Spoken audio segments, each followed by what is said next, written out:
Welcome back to another episode of the ATM Podcast, and today here we have Kevin Craner. All right, Kevin. How's your day, Kevin? Good. It's been a long day. Been a long day. How are you? Trust me, I feel you. I feel you. And by the way, this is juice. Just juice. All right, Kevin. Tell the audience that's viewing a little bit about yourself. What are you doing? Well, my name is Kevin Craner. I am the president and owner of Allergy Avengers Cleaning Solutions currently. We provide a suite of cleaning services specifically catered to real estate professionals and their clients to cater to their buyers and sellers. Typically what we offer is a full-scale portfolio of services in the cleaning related industry. So we'll do move in, move out deep cleans, junk removal clean outs, but our emphasis really is on indoor air quality, air duct cleaning, carpet and upholstery cleaning, and things of that nature. So we're essentially a one-stop shop for anyone who is either buying or selling their home, specifically when they're moving into it more than out, but we do both. Okay. All right, and we had a private conversation earlier. You haven't been doing this all your life, so you've had a career change, and it's to what you're doing now. So tell a little bit about what you've done before, what you're doing now. So my background is pretty diverse. Indeed, it is. Predominantly, most of my experience is in sales. I barely graduated high school, and I kind of just needed to do something to make as much money as possible as quickly as I could, to kind of help my mom out and help provide for the family. And so I decided to get into the car business, and I sold cars for about 10 years, and that was pretty much my college education. Okay. I had a lot of experience dealing with basically the general population, anywhere from a mechanic up to a judge, or a doctor or a physician. And you get to spend time with these people and build rapport, and you get to learn about them because you're spending a few hours, just to go through the sales process. And there's always a story to tell. There's always a takeaway. So that's basically my education perspective. But then I decided I wanted to get out of it. I was spending a little too much time just living in the car dealership 6 days a week. Do you mind me what car dealership, what brand? I sold first was Toyotas and then Honda, so it was Japanese. Oh, so Japanese, okay. Yeah. Alrighty. Yeah. So good quality products. Which is better? I think they're equally just as good, but I kind of lean more towards Hondas. I feel a little more passionate about that Honda because of my experience. I worked at Burns Honda in Marlton. It's a great spot. Jim McCormick, he's the general manager. Good people, taught me a lot. But then it was just time to move on. Mm-hmm. So I wanted to get in the mortgage business at that time, back in 2006, 2007. You were versatile. right before the market tanked. So I just started to get used to the terminology and the acronyms. For the ARMS, a 2-year ARM. It took me forever to figure out what the hell these people were talking about in the office. And then I was just starting to get comfortable with it. And then I got really good in the subprime market, selling loans and doing predominantly refinancing. And right at that time, right when I started to ramp up, everybody sold out. Oh, wow. At that point, I think I was a little depressed because I spent a lot of time and effort trying to learn about this new business and this new experience, which to me, I liked it a lot. I liked the hours. They were a lot better. I had 2 consecutive days off in a row, and for 10 years I didn't experience that. So that was a good feeling, and I never wanted to go back. So for the first time in my life at that point, I was unemployed, and I collected unemployment, and I was miserable for 7 months, I think. And then it got to a point I feel like you deserve that break, though. I felt like I did too. Yeah. Yeah, I milked it a little bit. I'm not gonna lie, I definitely did. It was a good vacation. I'll put it that way. But But I'm not one to stand still. I'm always thinking, what's the next Moving. level? How am I going to get to the next step? I always want to progress, grow. So at that point, I didn't really know where to go. I didn't know what to do.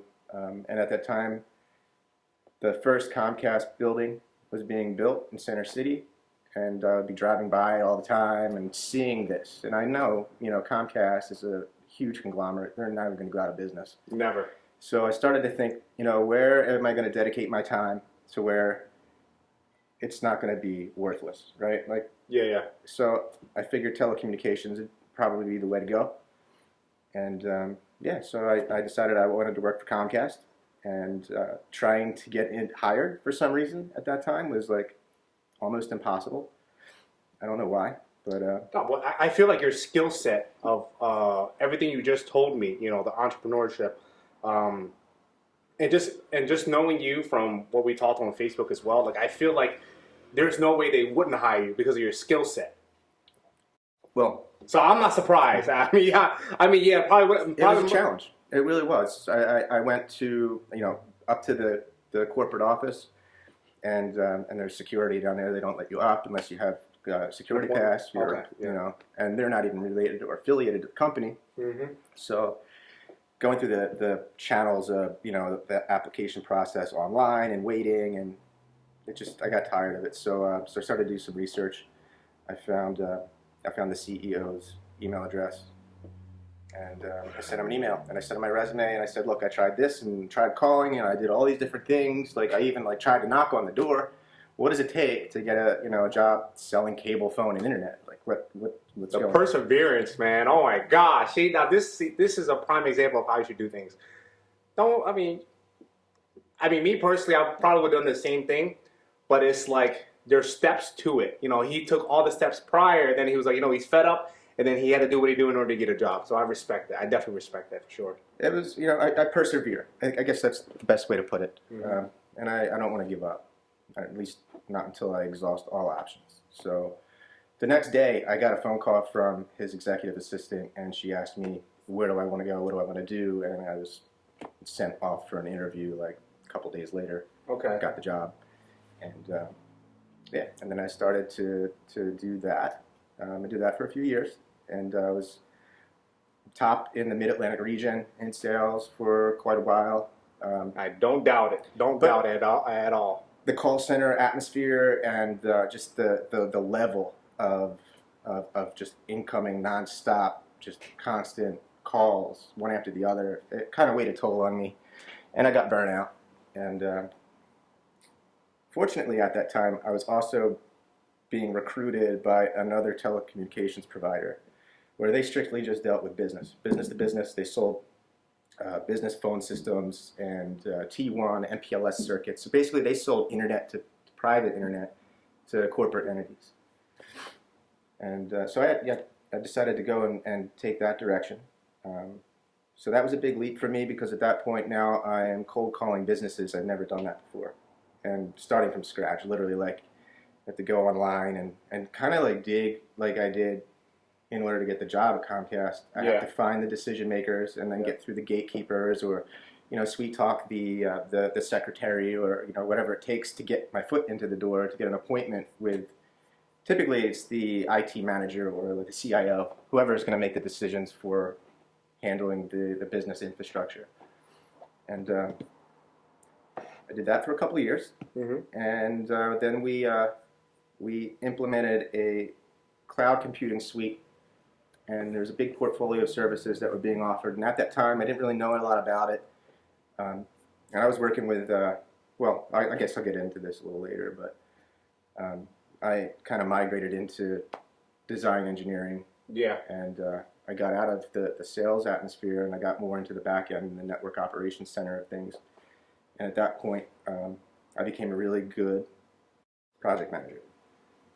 It seems like sales just followed you throughout your course of life. Well, it's always been my strong point. Yeah, I can definitely tell you. Definitely, like, that's my skill set. But then I also like trial and error and trying things that were a little outside of the box. For me specifically, like doing similar things like editing podcasts, but I was doing this for like a knowledge base for different services that the CIOs or whoever the sales force is that's using the products that we're selling, they have a knowledge base, So I created all of that, and at first it was very overwhelming. I was a nervous wreck, editing out all the the uhs and ahs. That always bothers me. But it is what it is.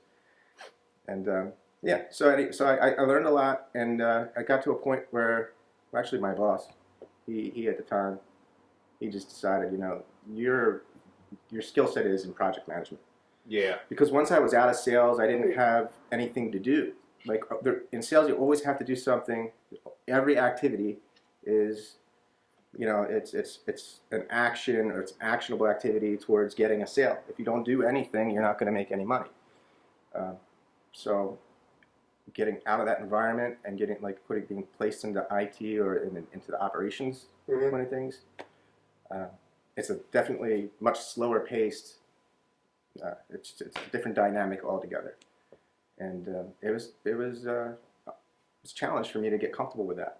Sitting still, like just waiting for the next meeting, which is a week out. Like, what am I going to do? Literally, for a period of time, felt like I was just getting paid to sit there, and it was driving me crazy.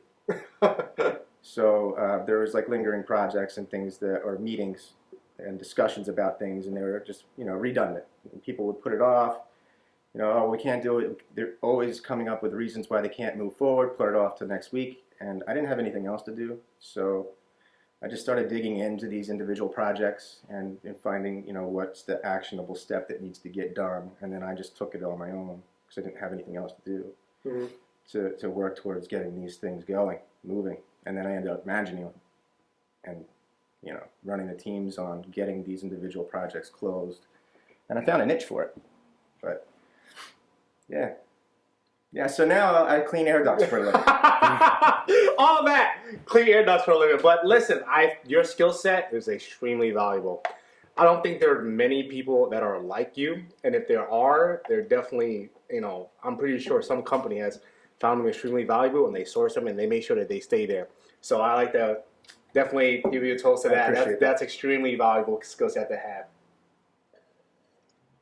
But 1 second, I want to ask you, how did you come up with the name for your company? How did I come up with the name? Allergy Avengers. So is there like some kind of like meaning behind that name, or is just literally it was a matter of sitting down with my kids and just picking different names. Oh, okay. We wrote down all kinds of different options, and actually that was kind of my initial video kickoff.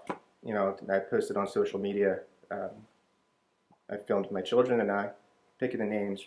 Threw it in a hat. And they just picked. Oh, okay. And then they pulled it out, and this is what we're going to go with. Stuck. Yeah. Okay. I mean, there was a couple that if they would have pulled out, I would have said no way. But it's just that one that you picked, Allergy Avenger. I was like, that's pretty cool. Yeah, it worked out. I think it's a pretty powerful name to build a brand with. Yeah. Especially with what the direction I'm trying to go towards with indoor air quality and. It all really started with a child who had severe eczema, and his hands were cracking. Okay. Yeah, so I got laid off in IT. The company got acquired, and I didn't have anything else to do. And Comcast wanted to hire me back, and but they wanted me in the corporate office 5 days a week, and I was just really used to doing my own thing at that point. I had the luxury of working from home. I have 2 children. They're boys, 7 and 9 years old now, but then they were babies. And I had a lot of freedom being able to stay at home with them. And losing that is literally, I just didn't want to interview for another job. And I decided to take the severance pay that I received and start a business. And I didn't really care what the business is going to be. As long as I can get it working, get it to scale, and treat it like a project. Yeah. That was my primary focus. It's something that I can ramp up easily without having to spend a lot of time building rapport and relationships. It was a good opportunity for I figured the service-based industry was a good start. Yeah. Uh-huh.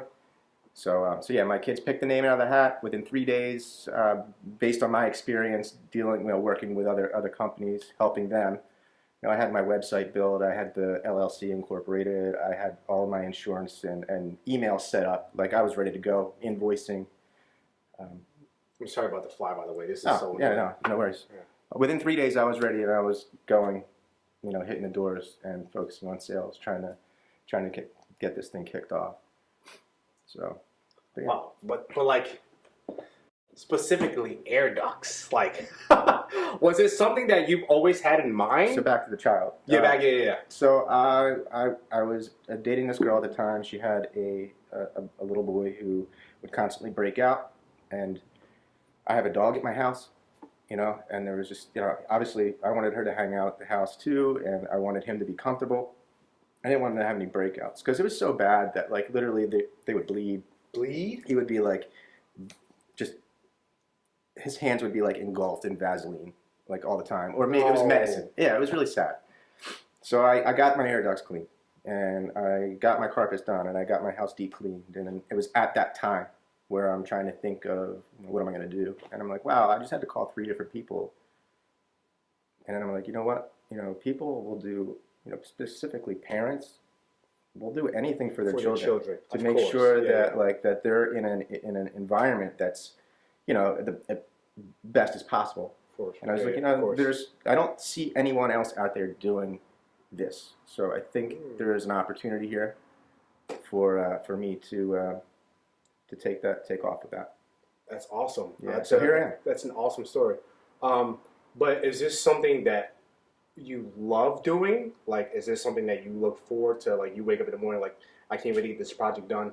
Because something that I also preach on this podcast is like, you gotta love what you do at the end of the day, or else you just want to feel like another job. But it seems like this specifically, the Allergy Avengers, is like you have a purpose in doing this.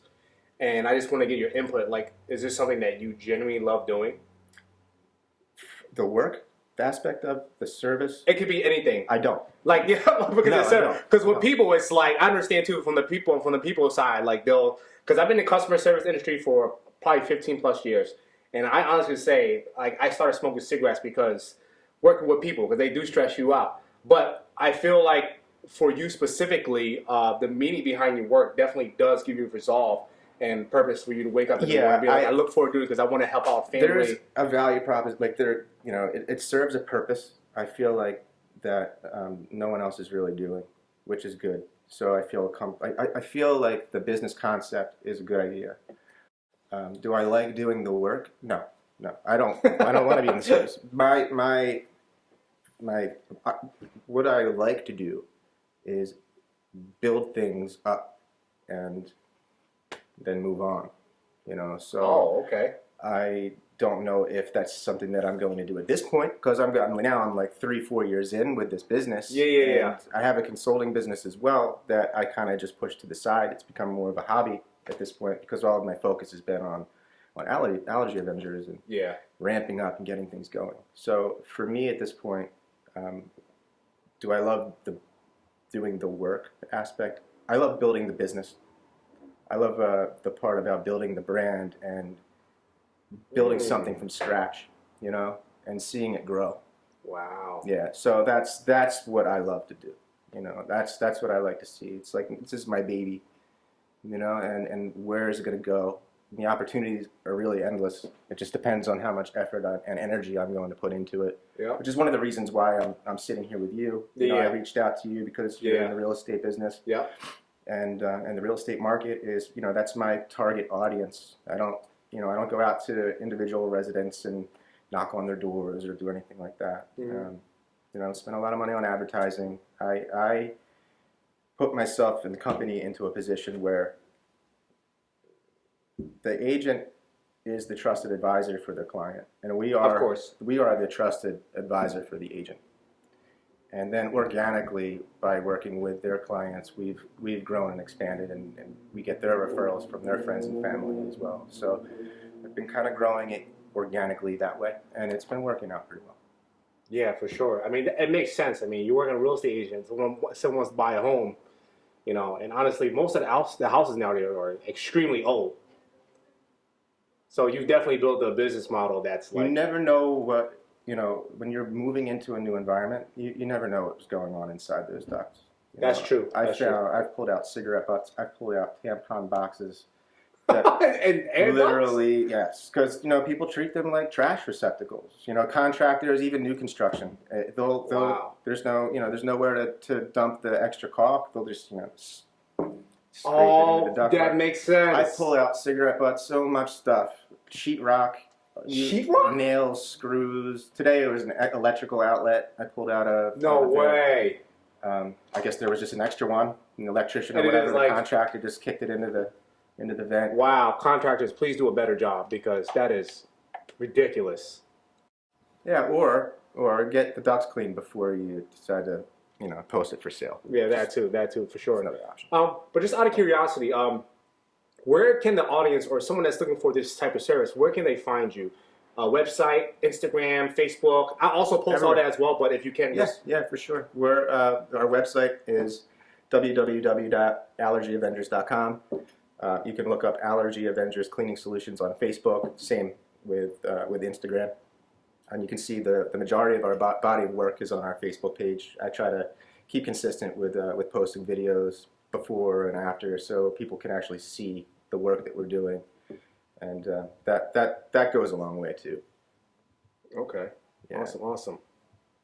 Now, another question that I have for you. So, if you weren't doing Allergy Avengers, right, what would you be doing?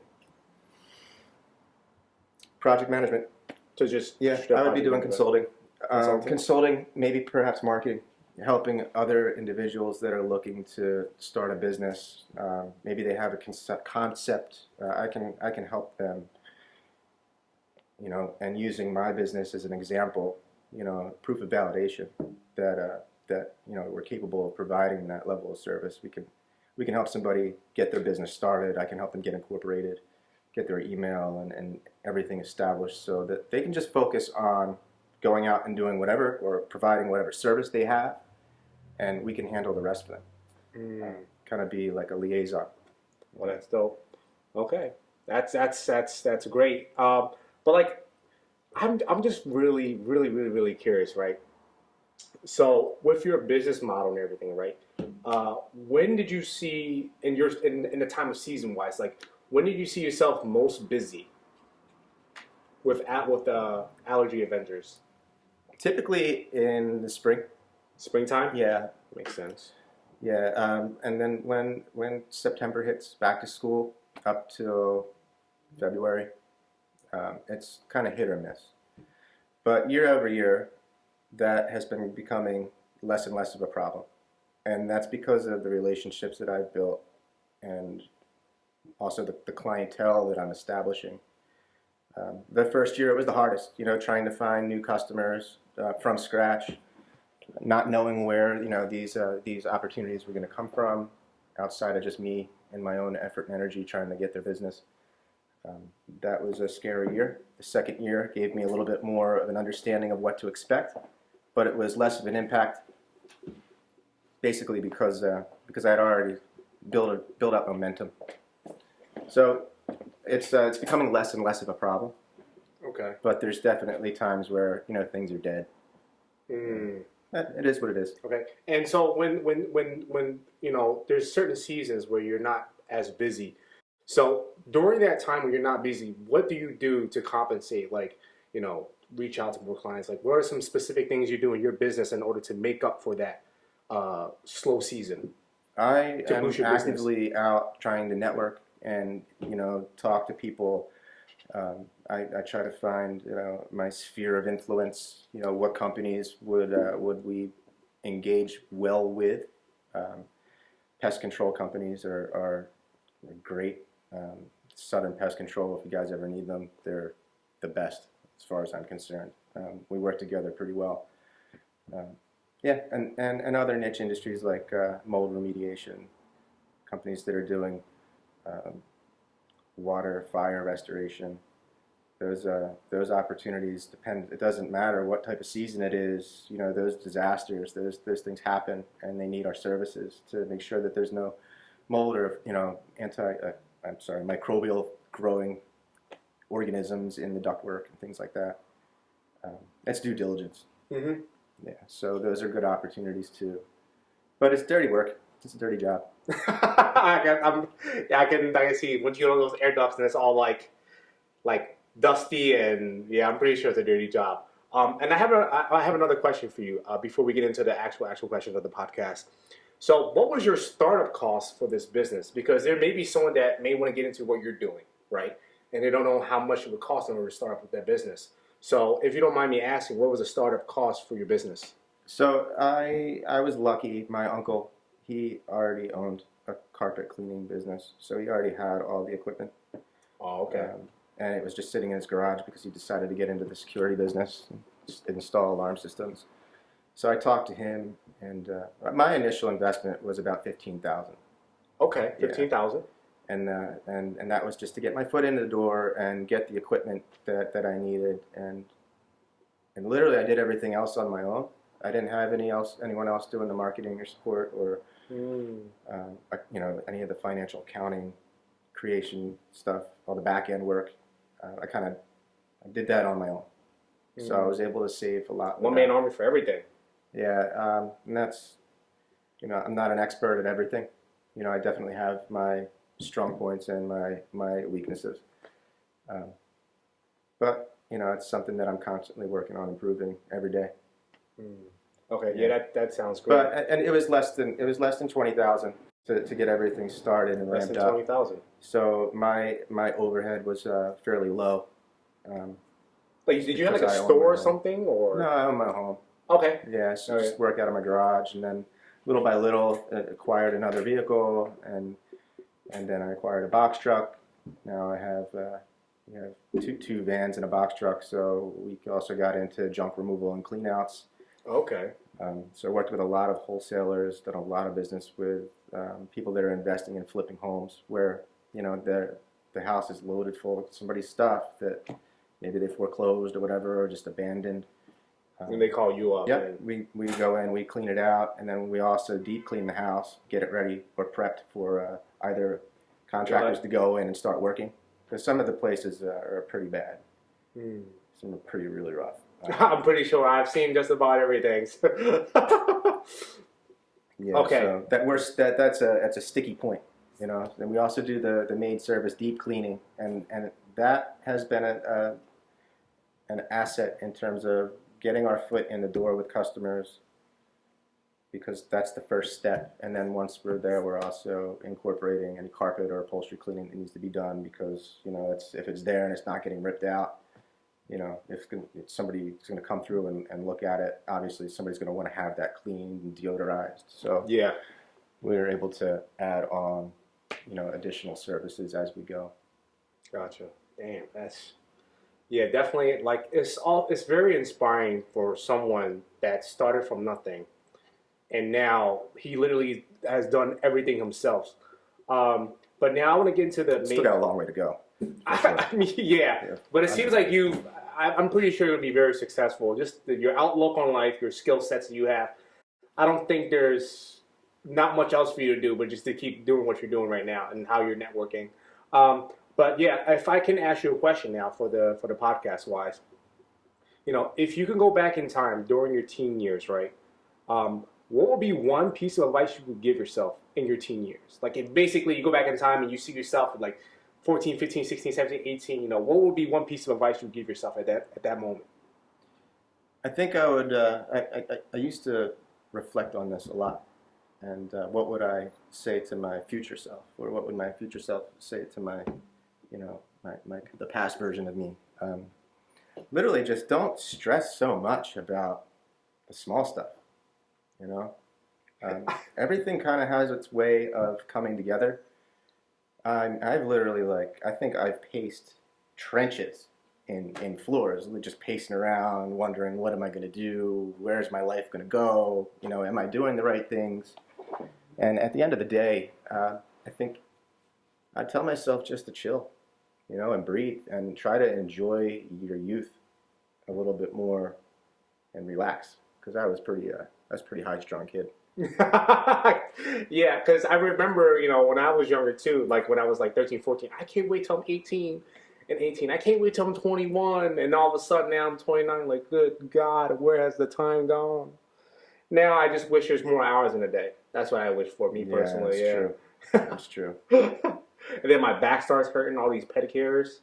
And then like my knees just start, like my joints just start cracking, especially during the rain. Oh my gosh, I just get aches all over. Yeah, man. And It's tough business. it's a business, 100%. You got to keep that posture up. Yes, definitely posture. Yoga. Yep. Yeah. But yeah, Kev. I mean, is there anything you else like to add-ons, like any other advice by chance, or just strictly just like pace yourself and like not worry so much? Just basically just to try not to think of the whole picture all the time or the end result, and just enjoy the processes to getting there. I think that's the best thing I can do. Say to myself is don't be so hard on yourself focusing on the end result. That's deep. Because really all the enjoyment and all the things that you learn along the way, those challenges, those things, those hurdles, they teach you something, and then you grow from that, and that helps you experience your life and helps you get to the next step. And if you want to fast forward and race through all that, then you're kind of missing the point. That is very true. And life is short, man. And that's what I would tell myself. Just breathe and try to enjoy it a little bit better. Yeah, for sure. I mean, and there's also life. Life is 100% short, but at the same time, don't take your time. Like, because I also feel like there's a lot of like misconception when it comes to the concept of certainly, yeah. Don't be complacent. Yeah, don't there you go. Perfectly said. Just like don't be complacent. Don't just idly just wander through life. If you're someone that wants more in life, that want to do this, want to do that, do it. But at the same time, pace yourself and enjoy the process. That's what I'm doing with the nail salon right now. Like I personally, at one point, I was like, I want to make it. I want to open just to make money, this and that, blah blah blah. But then I slowly realized throughout opening the salon, like I enjoy this, like talking. I thought I had bad problems. And so you sit down, with a client, and then she is telling you like how the day is. Like I'm about to be evicted, or my baby daddy this, my mom hit me, and I'm like, oh my God, Jesus Christ, my problems aren't so bad after all. Yeah. So I'm slowly enjoying the process. You have any stories you wanna tell? I can only imagine the stories you hear. Yeah. But yeah. Okay. All right. Now the second question for the podcast, right? If there is a specific moment in your life, an event, whether it be positive or negative, if you can go back in time and relive that moment, is there anything you'd change about that moment? Would you change it? Or would you just let it ride and just okay? Pause? This is where I said I was going to hold off on what I was talking about earlier. Okay. I think the most impactful moment and experience in my life was when I was at Burlington County College. I was working with the dean at the time, trying to get their one building more internet accessibility. It was a little bit slow there. There was a lag, so I was trying to get their business on that, and I couldn't close the deal. I spent a lot of time building rapport and working with this guy, and at the end of the day, they just basically had a contract with their other provider that so basically wasting your time then. It was kind of a waste of time, yeah. But it turned out to be a diamond in the rough. So as I was about to walk out, he said, "Kev, you mentioned something about cloud computing. Your company's getting involved with this. It's a big buzzword right now, and a lot of people are interested in learning more about it. Would you ever consider maybe teaching a class on it?" And I just kind of froze. My heart sunk to my feet, and the hair on the back of my neck stood up, and my heart started racing. So I felt that this was a moment for me to really improve or go in a different direction that's going to lead me. Wow. It was a life-changing moment, and I knew it, and I felt it. Yeah. And I thought to myself before I responded, and it felt like 2 hours, like literally. Am I going to answer? And that was your standstill moment, like in time, like time just froze. It totally froze up on me, and I said to myself, you know what? I don't know anything about this, really. I'm totally green. If I say no, then the opportunity's gone. Worst that can happen is I make a fool out of myself, and I grow from it. Yeah. So, I'm like shaking. I'm like, I don't think I'm qualified. He said, well, you're a consultant, right? And I said, yeah. He said, well, as far as I'm concerned, that makes you qualified if you're interested. And I was like, huh. I said, well, I guess I'll give it a shot. Yeah, let's do this. So I spent 6 months learning absolutely everything that I could about what cloud computing really is, and how things function. Basically how you're able to transfer data through the internet and have disaster avoidance and disaster recovery and have redundancy. And I learned a lot of things. It's like basically doing a 6-month book report. And I picked the brains of all the people that really were responsible in my company and organization. That's fucking dope. Organization, excuse me. How they went about doing things, and they're like, "Who the fuck is this sales guy?" I try to learn. Doing all like, who is this guy? Yeah. What? That's how I. Well, so 6 months later, I created the Introduction to Cloud Computing, and I taught that successfully at Burlington County College, just for fun, on a whim, by just the for dare. fun. Did you wait? It was a dare. I mean, I know it was a dare, but like, actually, you got paid I got for it, paid. right? Oh, Yeah, you were we to say you didn't like. Yeah, no. It wasn't. That was the extra bonus. That was the benefit of it. But yeah, so I nailed it, and I felt like I'm a complete fraud. Like, I don't know anything about this, but I knew enough to teach the concept and just explain the overall fundamentals of it. And really, that's all that he was trying to get us to do, or me to do. And but I ended up getting promoted like 7 times in 3 years because of that experience. Damn. And they literally pulled me out of the sales floor and sent me to the network operations center, the corporate office in King of Prussia, sat me next to the guy that was, the computer scientist that was responsible for running this portfolio of products for the whole organization. And he literally groomed me, from having a sales background to literally everything within the IT realm. He basically gave me my real college education. I don't know why you don't have like a YouTube for this. Well, maybe I just never thought of doing it yet. Well, hopefully, I hope that you do, because everything you're telling me now is like sales, IT, business, consultant. You lead a very interesting life, Kev. Very, very interesting life. Very limited college education. Very limited college education. Never finished it. Barely graduated high school. And, barely graduated high school. I came out doing pretty good. I ended up migrating Wall Street firms' IT infrastructure for 15 different projects at a time. And successfully just nailing it. All of my peers, people that I was responsible for hiring, are now working with Google and Amazon. My previous boss, he's president on the cloud team for Oracle. So I come from good stock. I really I had a good education without getting the piece of paper. Okay. So walking away from that was really because my kids. What am I going to do? I don't want to leave them, and I don't want to go to an office again, do a 9-to-5 job. And it kind of pissed me off, because when I was focused on getting into telecommunications, that my mindset was, so I don't get laid off ever again, But since we got acquired, there was already another company that was doing what we were doing in California. So little by little, we kind of dwindled off.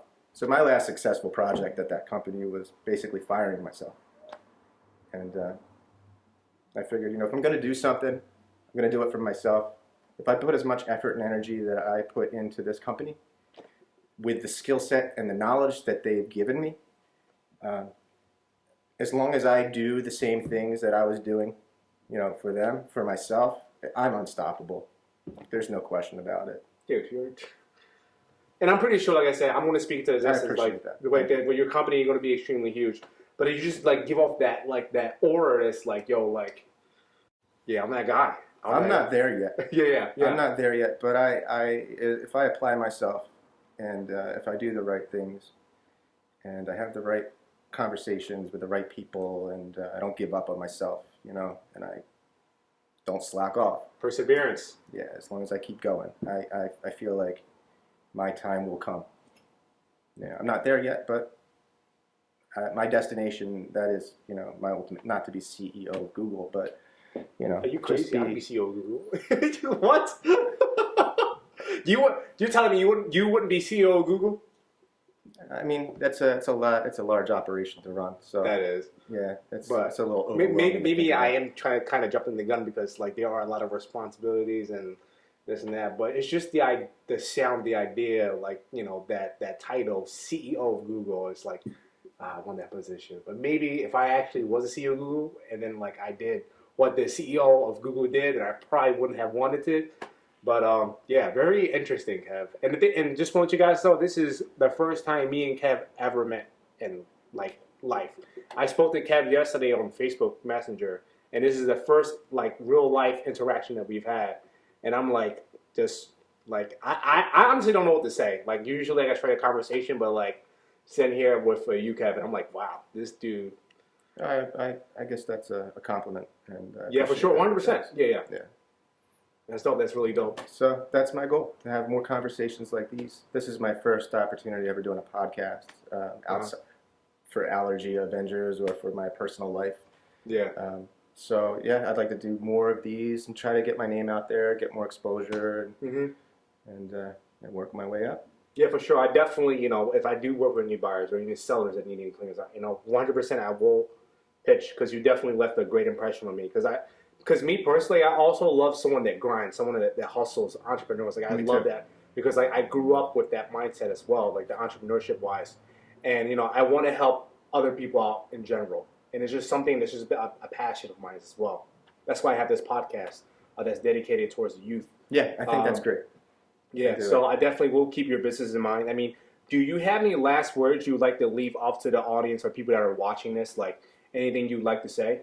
No, basically, if you're in the real estate game, or if you know anybody that is concerned about their indoor air quality environment, I've created a pretty good team of and service to be able to help with that. And in terms of the real estate side of things, a lot of you guys, I don't know who's watching, but I'm sure a lot of you already know me, and I appreciate you. And the ones that I don't, I look forward to getting to know you. So awesome. Thanks for your time. Yeah, and also I'll have Kevin's his description, his emails, his websites and everything in the description. And also I have it somewhere in this video. And Kev, thank you for your time. I really appreciate the fact that you took time out of your day in order to be here. It means a lot to me specifically. So yeah, thanks, Kev. I appreciate you, man. I really do. Yeah, likewise. All right, guys. Nice to meet you. And yeah, thank you guys so much for tuning in. Tune in for the next episode. If you found this video valuable, if you learned something from this video, please give this a like, subscribe, comment, start a conversation. And like I said, I will be posting Kev's website, his Instagrams, all his social medias in the description below. And if you are looking for someone or looking for specifically Allergy Avengers, you will have to talk to Kev. And yeah. Thank you guys so much. You guys have a great day, a great night, wherever you're at, all right? All right.